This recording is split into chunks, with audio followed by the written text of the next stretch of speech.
मैं अनिल चोइथाणी भावनगर गुजरात से स्वामी लीलाशाह वाणी वीडियो वाणी में आपका हार्दिक स्वागत है। आइए देखते हैं आज की वाणी। जयराम जी की दिनांक 2 जनवरी स्वामी लीलाशाह वाणी में आपका स्वागत है। आज का विषय है कर्तव्य। स्वामी लीलाशाह महाराज जी ने कहा है कि जो सुहावने पदार्थ हैं उनके मिलने से सुख तथा बद्दे के मिलने से दुख होगा, और जब तक यह शरीर रहेगा तब तक सुख दुख, हानि लाभ, सर्दी गर्मी, मान अपमान होते रहेंगे। ये सुख दुख तो आते और जाते रहेंगे, कभी कम तो कभी अधिक होते रहेंगे तथा कभी जाते रहेंगे। और आप तो आत्मा होने से अविनाशी हैं, नाश नहीं होते। ये दुख सुख आने जाने वाले हैं, उन्हें सहन कीजिए, अपना कर्तव्य पालन कीजिए। जो कर्तव्य पालन करता है वह ठीक है, श्रेष्ठ है। जयराम जी की दुख थोड़े समय के लिए आते हैं, जैसे बादल आते हैं और चले जाते हैं, वैसे दुख आए तो चले जाएंगे। कुछ धैर्य धारण करो। जयराम जी की तारीख़ 2 जनवरी स्वामी लीलाशाह वाणीअ में तव्हांजो स्वागत आहे। अॼु जो विषय आहे कर्तव्य। स्वामी लीलाशाह महाराज जिन चवनि था त जेके वणंदड़ पदार्थ आहिनि तिन जे मिलण ते सुख ऐं अणवणंदड़ जे मिलण ते दुख थींदो, ऐं जेसिताईं ही शरीर रहंदो तेसिताईं सुख दुख, हानि लाभ, सर्दी गर्मी, मान अपमान थींदा रहंदा। इहे सुख दुख पिया ईंदा वेंदा, कॾहिं घटिबा कॾहिं वधंदा ऐं कॾहिं हलिया वेंदा। ऐं अवी त आत्मा करे अविनाशी आहियो, नास नथा थियो।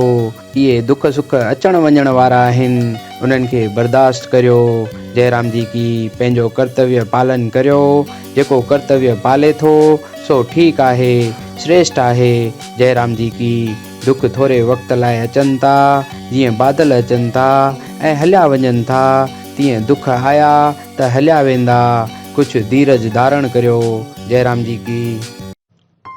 बोलो स्वामी लीलाशाह महाराज की जय।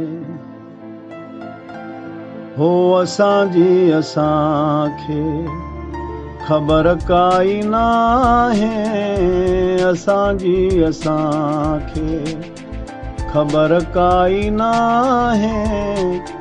हलाइण वारो सतगुरु कीअं पियो हलाए, हलाइण वारो बाबल कीअं पियो हलाए। असांजी असांखे ख़बर काई नाहे, असांजी असांखे। हो कॾहिं फाटल कपिड़ा, कॾहिं पोशाकूं पराए, कॾहिं फाटल कपिड़ा, कॾहिं पोशाकूं पराए। कॾहिं पेरे पंधु, कॾहिं घोड़नि ते घुमाए। कॾहिं लख हथनि में, कॾहिं पाई नाहे, कॾहिं लख हथनि में, कॾहिं पाई नाहे। असांजी असांखे ख़बर काई नाहे, असांजी असांखे। हो मस्तन सां मौला करे को न लेखा, मस्तन सां साईं करे को न लेखा। इश्क वारनि जे लाइ नाहे काई रेखा। पढ़ियलनि जो हिते हो, पढ़ियलनि जो हिते कमु कोई नाहे। असांजी असांखे ख़बर काई नाहे, असांजी असांखे। हो साईं जी माया जो कंहिं बि अंत न पातो, स्वामीअ जी माया जो कंहिं बि अंत न पातो। पढ़िया कई पुस्तक पर ज्ञान न जातो, पढ़िया कई पुस्तक पर ज्ञान न जातो प्रीतम हिन पिड़ मां हो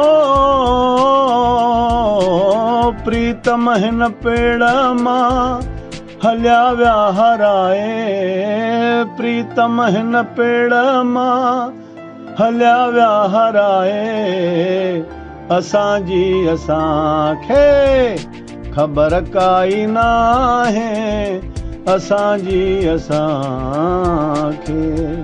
बोलो स्वामी लीलाशाह महाराज की जय। जय राम जी की।